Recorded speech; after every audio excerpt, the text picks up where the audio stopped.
हंसी के हसीन लम्हों का मजा लीजिए, मुस्कुराते लम्हे हैं मुस्कुरा लीजिए। अजीम मिजाह निगारों के कलम का कमाल है, उर्दू के शाहकार हैं और लाजवाल हैं। जिंदगी के गम कुछ पल भुला दीजिए, हंसी के हसीन लम्हे।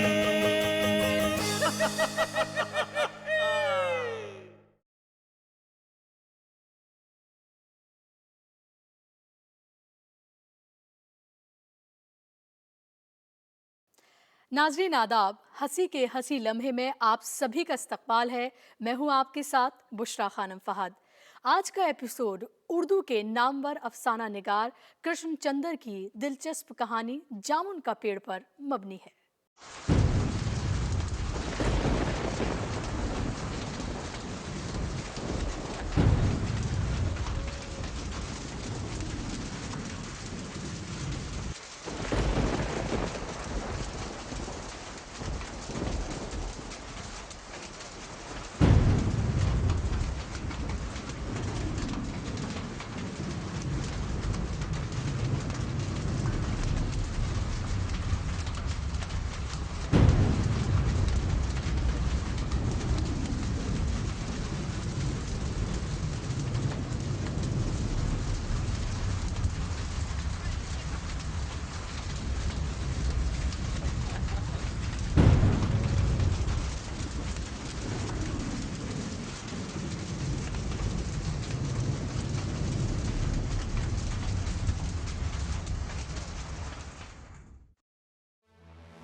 कोई है? कोई मदद को आओ भाई।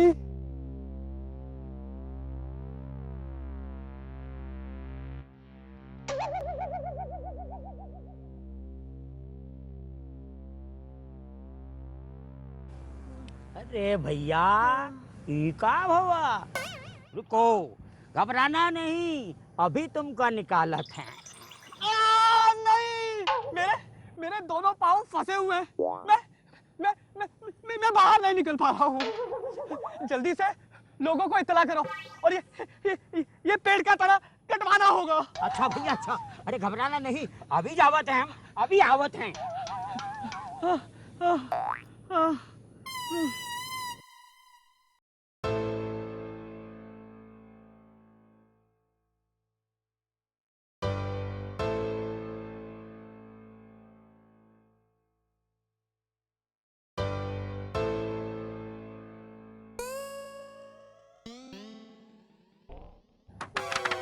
बाबूराम जी, बाबूराम जी। कौन आ गया सुबह सुबह? बाबूजी गजब हो गया। ओह मालिक की दुम, क्या गजब हो गया? बाबूजी वो पेड़। पेड़? कौन था पेड़? बाबूजी वो दफ्तर वाला पेड़। दफ्तर वाला पेड़? क्या हो गया दफ्तर वाले पेड़ को? अरे बाबूजी रात को आंधी में उखड़ गया। अरे तो मैं क्या करूं, मैंने तो नहीं उखाड़ा ना। बाबूजी उसके नीचे एक जिंदा आदमी दबा हुआ है। क्या? हाँ जिंदा आदमी दबा हुआ है? ऐसा कर, तू चल, मैं साहब को खबर करके मौका वारदात पे पहुंचता हूँ। जा जा। अच्छा साहब, अच्छा साहब जी मैं जा रहा हूं।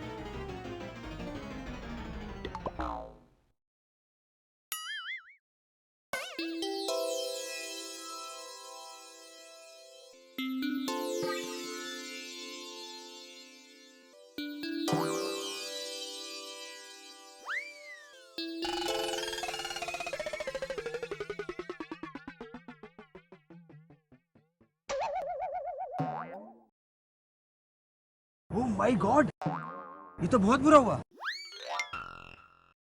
जामुन का पेड़ गिर गया। बेचारा जामुन का पेड़ कितना फलदार था। हाँ सर, इसकी जामुनें कितनी रसीली थी सर। अभी पिछले दिनों की बात है, थैला भर के घर लेके गया था। पूरे मोहल्ले में बांटी। बच्चों ने बड़े शौक से खाई थी सर। नॉनसेंस, तुम्हें जामुनों की बड़ी है। अरे उसके नीचे एक आदमी दबा पड़ा है, पता नहीं जिंदा है या मर गया। साहब, जब मैं आया था जब तले तो जिंदा था ये। हरीना, जरा देखो ये जिंदा है कि मर गया। सर मुझे तो लगता है मर गया है, पुलिस को इन्फॉर्म करना होगा। बेहोश भी हो सकता है। हो ही नहीं सकता सर, इतना भारी तना जिसकी पीठ पर गिरे वो भला कैसे बच सकता है। अरे भाई, मैं भी जिंदा हूँ, मुझे यहाँ से बाहर निकालो। खुदा के लिए। सर जिंदा है, जिंदा है सर, अभी जिंदा है। पेड़ को काटकर इस आदमी को जल्दी से बाहर निकाल लीजिए। बहुत मुश्किल काम है, दरख्त का तना बहुत भारी और वजनी है। अरे कोई मुश्किल काम नहीं है, आप हुक्म कीजिए सर। हम ऑफिस में 10-15 क्लर्क हैं और 8-10 चपरासी और माली हैं। हम सब मिलकर जोर लगाएंगे ना तो इसको पेड़ के नीचे से निकाल लेंगे सर। सर, बाबूराम ठीक कह रहे हैं, लगाएं जोर। अरे ठहरो, मैं पहले ऊपर मशवरा कर लूं। सब काम कायदे से होना चाहिए।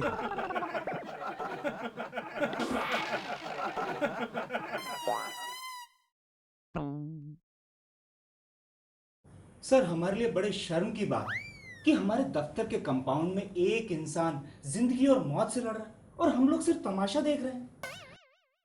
मैं सर आपसे पूछना चाहता हूं कि आपने अभी तक क्या कार्रवाई की? हम लोग समझते हैं कि हमारा यूं हाथ पे हाथ धरे बैठना सबसे बड़ा गुनाह है हमारा। मिस्टर शर्मा, मैं आपकी बात से पूरी तरह इत्तेफाक रखता हूं, लेकिन हमें ये नहीं भूलना चाहिए कि हम कानून और ज़ाब्तों से बंधे हुए हैं। जहाँ तक कार्रवाई का सवाल है तो मैं आपको बता दूं कि हमने पूरी कोशिश की है और जल्दी कोई रिजल्ट भी आ जाएगा। सर, कानून की दुहाई देकर हम इंसानी जिम्मेदारियों से बच नहीं सकते। हम समझते हैं कानून और ज़ाब्ते इंसानियत की राह में सबसे बड़ी रुकावटें हैं। शर्मा जी, हमें अफसोस है कि आप जैसा सीनियर मुलाजिम, जो कि एक यूनियन लीडर भी है, इतनी हल्की बात करता है, जिसने कानून की खिदमत में अपनी जिंदगी गुजार दी। सर, मैं आपसे पूछना चाहता हूं कि आपने अभी तक क्या किया है? मैं बताता हूं क्या कार्रवाई हुई। हमारे साहब ने डिपार्टमेंट के अंडर सेक्रेटरी को रिपोर्ट दी। अंडर सेक्रेटरी ने डिप्टी सेक्रेटरी से बात की। डिप्टी सेक्रेटरी साहब पर्सनल सेक्रेटरी साहब के सामने पेश हुए। अब चीफ सेक्रेटरी साहब लंच पे थे। अब लंच करने के बाद उन्हें आधा घंटा झपकी मारने की आदत है, मगर 15 मिनट बाद ही वो मंत्री के बंगले पर पहुंच गए। उन्होंने फौरन चीफ सेक्रेटरी को ऑर्डर किया। चीफ सेक्रेटरी ने ज्वाइंट सेक्रेटरी से बात की। ज्वाइंट सेक्रेटरी ने अंडर सेक्रेटरी को ऑर्डर किया। अंडर सेक्रेटरी ने फोन करके बताया फाइल तो अभी बराबर चल रही है। शेम, शेम, हमारी सरकार हार्टलेस है। देखिए, गवर्नमेंट के खिलाफ बातें करने पर आपके खिलाफ कार्रवाई हो सकती है। सर, हम स्ट्राइक करेंगे, हम धरना देंगे, हम जेल जाएंगे, गिरफ्तारी देंगे और यहां तक कि हम सुप्रीम कोर्ट भी जाएंगे, लेकिन हम लोग चुप नहीं बैठेंगे। शर्मा जी, शांति बनाए रखिए। आप जज्बात में आकर कानून अपने हाथ में मत लीजिए। अरे ये मत भूलिए कि आप कोई सियासी वर्कर नहीं हैं, आप तो खुद गवर्नमेंट हैं और गवर्नमेंट के काम कानून से चलते हैं, ना कि नारेबाजी और लाकानूनियत से। हमने पूरी कोशिश की है और उम्मीद है कि कल तक रिजल्ट आ जाएगा। वैसे भी अब 5:30 बज चुके हैं और छुट्टी का वक्त है। आओ शर्मा जी आओ। यार आज तो लंच का कबाड़ा ही हो गया। आप लंच की बात करें बाबूजी? यहाँ एक आदमी मुसीबत में फंसा हुआ है और आपको लंच की सूझ रही है। वाह बाबूजी वाह। साथियों, कायदे कानून की ऐसी की तैसी, इंसानियत भी आखिर कोई चीज है कि नहीं? हाँ हाँ, आओ भाइयों, हम सब मिलकर इस पेड़ को हटाकर इस गरीब की जान बचाते हैं। चलो चलो। हाँ ठीक है, जोर लगा के। हम कानून को अपने हाथ में नहीं ले सकते। हमने पुलिस फायर ब्रिगेड और एम्बुलेंस को फोन कर दिया है। सर लेकिन वो लोग अब तक आए क्यों नहीं? अरे भाई, पूरे शहर में तूफान ने कहर बर्पा किया है। सबके सब रिलीफ के काम में लगे हुए हैं। थोड़ा वक्त तो लगेगा आने में। हाँ, तो सर तब तक हम लोग कोशिश करते हैं। नहीं नहीं नहीं नहीं नहीं नहीं, हम इसे खुद से नहीं हटा सकते। क्यों सर? अरे भाई, हम महकमा तिजारत से वाबस्ता हैं और ये पेड़ जो है ये महकमा ज़राअत की तहवील में है। इसीलिए इस फाइल को मोस्ट अर्जेंट मार्क करके महकमा ज़राअत को भेज रहा हूँ। जैसे ही वहाँ से जवाब आता है हम इस दरख्त को यहाँ से हटवा देंगे। Alright sir.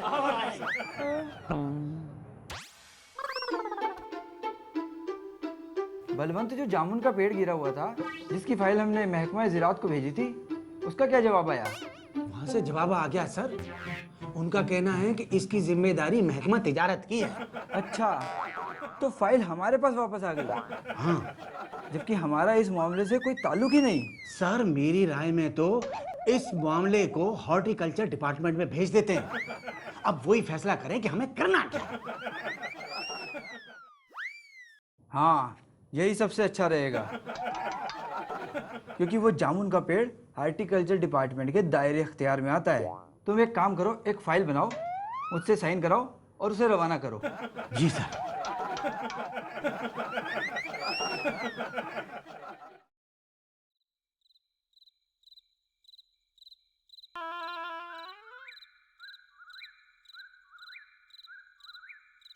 अरे तू कौन है भाई? मैं हरिराम, इस दफ्तर का माली साहब। तो यहाँ क्या करने आए हो? साहब, दाल भात लाया हूँ इस बेचारे के लिए। ये गैर कानूनी है। हमने थाने में खबर कर दी है। सरकारी खाना आता ही होगा। अरे साहब, सरकारी खाना जाने कब आएगा? इस बेचारे को तो बहुत जोर की भूख लगी होगी। हमारी ड्यूटी है कि गैर कानूनी तौर पे इस पेड़ को लोग यहाँ से ना हटाएं। खैर, तुम तो सरकारी आदमी हो, खाना खिला दो। ठीक है साहब।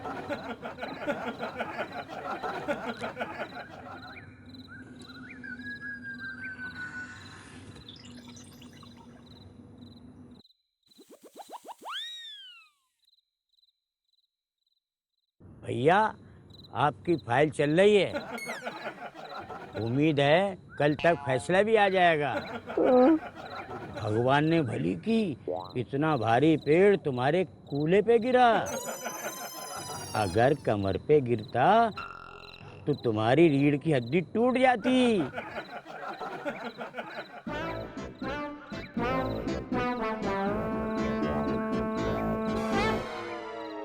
लो लो भैया, खा लो। अरे खा लो भैया। अरे खाओगे नहीं तो जियोगे कैसे?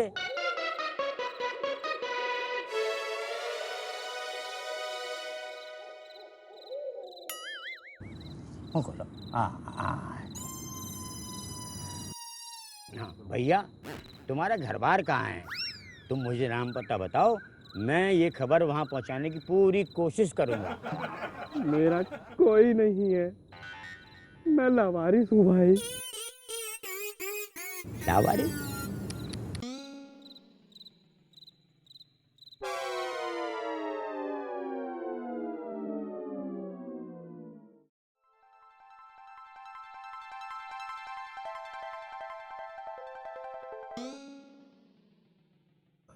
सर ये देखिए, हॉर्टिकल्चर डिपार्टमेंट से जवाब आ गया है और ये चिट्ठी सेक्रेटरी साहब ने यहाँ भेजी है। अच्छा, क्या लिखा है इसमें? सर इसमें लिखा है, हैरानी है कि जब हम दरख्त उगाओ स्कीम बड़े पैमाने पर चला रहे हैं तो हमारे मुल्क में ऐसे सरकारी अफसर मौजूद हैं जो दरख्तों को काटने का मशवरा देते हैं, और वो भी एक फलदार दरख्त को जिसके फल अवाम बड़ी रगबत से खाते हैं। हमारा महकमा किसी हालत में इस फलदार दरख्त को काटने की इजाजत नहीं दे सकता। सर भाई, ये सेक्रेटरी साहब तो बहुत ही अदबी मिजाज के लगते हैं। खैर, अब क्या हो सकता है? दरख्त तो काटा नहीं जा सकता। सर, तो क्या वो आदमी तब तक उसी पेड़ के नीचे दबा रहेगा? भाई, हमारे अख्तियार में जो था हमने वो सब किया। अब इससे ज्यादा हम कुछ नहीं कर सकते। मेरी एक मीटिंग है, मैं चलता हूँ।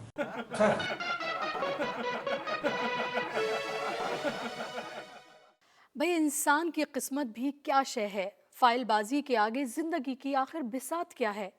क्या कायदे कानून पर पाबंदी से अमल होना इतना जरूरी है। अब भाई कानून के मुताबिक हम इस दरख्त को नहीं काट सकते। हमने पूरी कोशिश कर ली है। अब बड़े साहब का कहना है कि कानून को हाथ में नहीं लिया जा सकता। अच्छा, हाँ।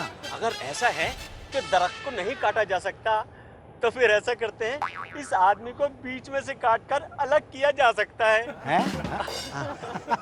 अरे वाह, कितना अच्छा आइडिया है। अगर इस आदमी को ठीक बीच में से यानी कि धड़ में से काट दिया जाए और आधा उधर से निकाल लिया जाए और आधा इधर से, पेड़ वहीं का वहीं। मगर इस तरह तो मैं मर जाऊंगा भाई। ये बात भी ठीक है।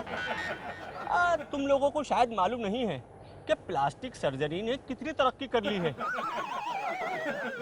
हाँ, मैं समझता हूँ कि अगर इस आदमी को बीच में से काट दिया जाए, तो फिर प्लास्टिक सर्जरी के जरिए इसका धड़ दोबारा जोड़ा जा सकता है। बस मत करो। अरे लोगों की अकल पर पत्थर पड़ गए क्या? अरे पत्थर हमारी अकल पर नहीं पड़ गए हैं, सिस्टम पर पड़ गए हैं, सिस्टम पर, जिसके रस्से में हम जैसे गधे बन गए हैं। अरे सिस्टम को बुरा मत कहो। अरे उसकी बदौलत तो हमारी रोटी चल रही है बिना काम किए। हाँ? वैसे भी काम तो हो ही रहा है प्रॉपर चैनल के थ्रू। मैं कलीम साहब से बात करूंगा कि वो फाइल मेडिकल डिपार्टमेंट में भेज दी जाए। ओह प्यारे राजा, सुनो राजा, बस थोड़ा इंतजार और करो। तुम्हारी फाइल है ना, घूम रही है, चल रही है, नाच रही है।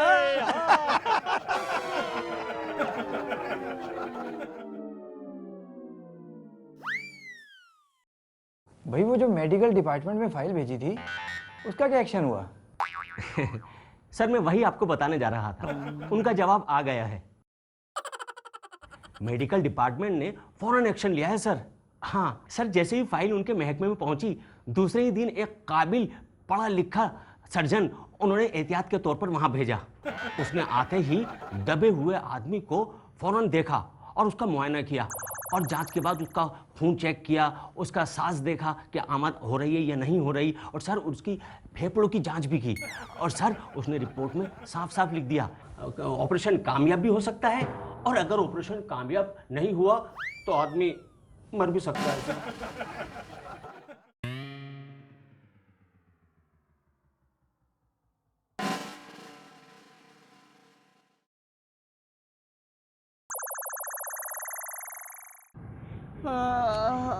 लो भैया, खाना खा लो भैया। लो।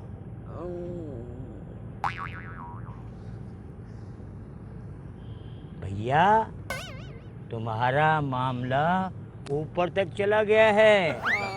सुना है कल सब अधिकारियों की मीटिंग है, उसमें तुम्हारा केस रखा जाएगा, और आशा करता हूँ कि सब ठीक ठाक हो जाएगा।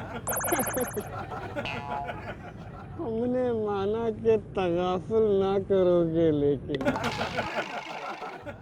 खाक हो जाएंगे तुमको खबर होने तक। अरे भैया तुम शायर भी हो।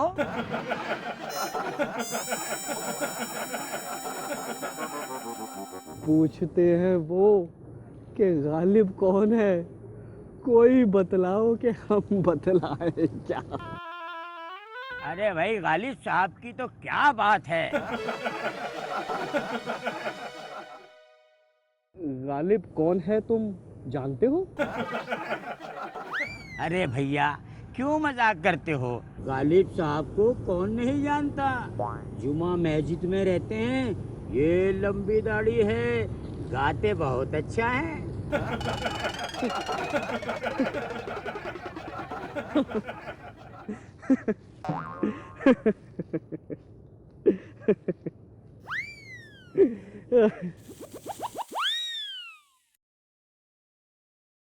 आप शायर हैं? जी हाँ। आपका तखल्लुस। ओस। आप वही ओस हैं जिसका मजमुआ कलाम ओस के फूल हाल ही में शाया हुआ है। आप हमारे चेयरमैन दादा साहब को जानते हैं? चेयरमैन दादा? नहीं, मैं किसी चेयरमैन दादा को नहीं जानता। आखिर कौन है ये चेयरमैन दादा? ये सारी अदबी बिरादरी के दादा हैं, जिसे चाहें दुनिया भर में मशहूर कर दें। तुम इनसे नहीं मिले हो, इसलिए गुमनामी में पड़े हो। अरे गुमनामी छोड़िए, पहले मुझे यहाँ से बाहर निकालिए, मैं दबा पड़ा हूँ। मैं तुमको अकेडमी का मेंबर बनाता हूँ। मुबारक हो। मगर मैं मर रहा हूँ, पहले मुझे यहाँ से बचाओ। सरकार तुम्हें बचाएगी, जरूर बचाएगी। और अगर तुम मर गए तो अदबी एकेडमी तुम्हारे बीवी बच्चों को वजीफा जरूर देगी। तुम्हारे फन और शख्सियत पर सेमिनार मुनक्किद होंगे। बाद अजमर्ग अवार्ड भी मिल सकता है। मैं अभी जिंदा हूँ, मुझे यहाँ से बाहर निकालिए प्लीज। दरख्त काटने का मामला कलम दवात से नहीं, आरी कुल्हाड़ी से है। मगर तुम फिक्र मत करो, मैं अभी जाकर इस मामले में फॉरेस्ट डिपार्टमेंट को लिखता हूं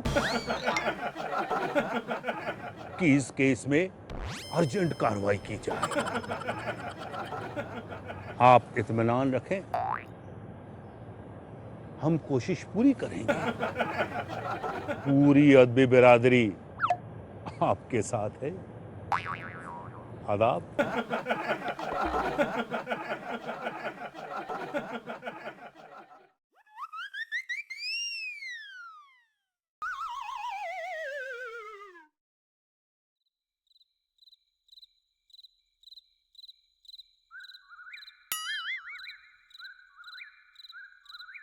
राम राम शायर भाई। राम राम भाई। खुशी की खबर है शायर भैया। कैसी खुशखबरी? आपकी फाइल चल रही है, बड़े बड़े मंत्रियों में आपकी बात पहुंच चुकी है। शर्मा बाबू कह रहे थे कल वन विभाग के आदमी आकर इस पेड़ को काट देंगे और आप बाहर आ जाओगे।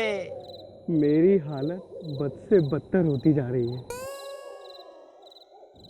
मैं कल तक जिंदा कैसे बचूंगा?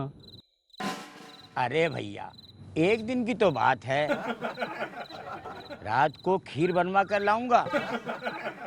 मेरी घरवाली खीर बहुत बढ़िया बनाती है और कहकर आया हूँ कि खीर जरा गाढ़ी ना हो।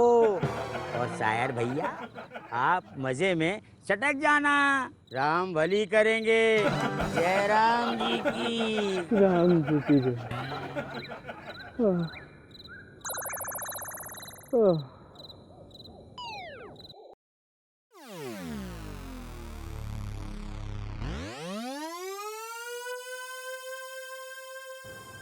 बड़ी मजबूरी है, ऊपर वाले ऑर्डर के मुताबिक इस पेड़ को नहीं काट सकते, नहीं तो फॉरेस्ट वाले अब तक इसको निकाल चुके होते।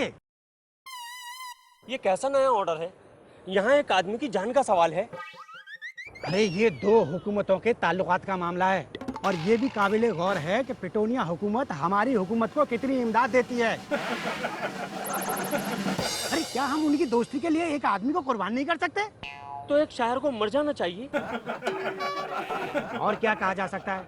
मगर कॉन्फिडेंशियल रिपोर्ट ये है कि आज सुबह वजीर आजम गैर मुल्की दौरे से वापस आ गए। आज शाम 4 बजे महकमा खारिजा इस दरख्त की फाइल उनके सामने पेश करेगा और उसके बाद जो हुक्म सुनाएंगे वो फैसला मानना होगा। ओह, मेरी छुट्टी का समय हो गया, 5 बज गए हैं। पकड़ो।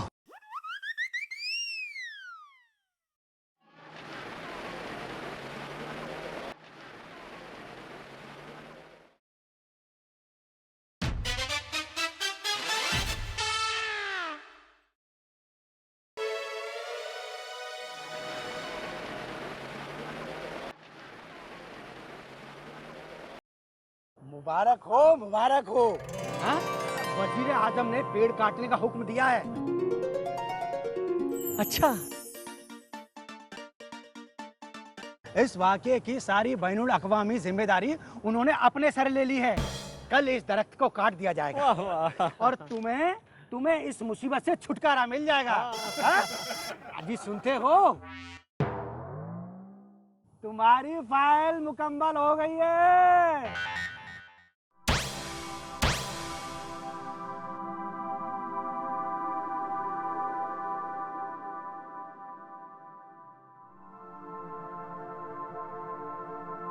शायर का हाथ सर्द था, आंखों की पुतलियां बेजान थी।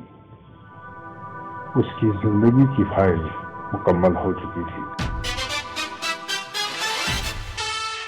कृष्णचंद्र 26 नवंबर 1913 को भरतपुर राजस्थान में पैदा हुए, जहां उनके वालिद डॉक्टर गौरी शंकर एक सरकारी मुलाजिम थे। कृष्णचंद्र जब सिर्फ 5 साल के ही थे तो उनके वालिदैन उनके साथ पुंछ शहर में चले गए और उन्होंने लाहौर से फिर एमए किया और एलएलबी इम्तिहान भी वहीं से ही पास किया। 1939 में ऑल इंडिया रेडियो में मुलाजिम हुए और 1949 में हिंदुस्तान आए और दिल्ली और लखनऊ में रेडियो पर अपनी खिदमात को अंजाम देने लगे। फिर उसके बाद वो मुंबई चले गए और वहाँ जाकर वो फिल्मों से जुड़ गए। उनकी तख्लीकात अंग्रेज़ी, रूसी और चीनी ज़ुबानों में भी तर्जुमा हुई। उनकी मतबूआ किताबों की तादाद लगभग 95 है। 1969 में उन्हें भारत सरकार ने पद्म भूषण से भी नवाजा। कृष्णचंद्र को संजीदा और तंजिया मज़ाहिया दोनों तरह लिखने में महारत हासिल थी। तो नाज़रीन, आज के हमारे इस एपिसोड में बस इतना ही। फिर से होगी आपसे मुलाकात एक नई कहानी के साथ। तब तक मुझे दीजिए इजाज़त। खुदा हाफिज़। हंसी के हसीन लम्हे, ये मुस्कुराते लम्हे, रंग रंगीले कुछ मीठे, कुछ कसीले कुछ खट्टे। हंसी के हसीन लम्हे, ये मुस्कुराते लम्हे, हंसी के हसीन लम्हे।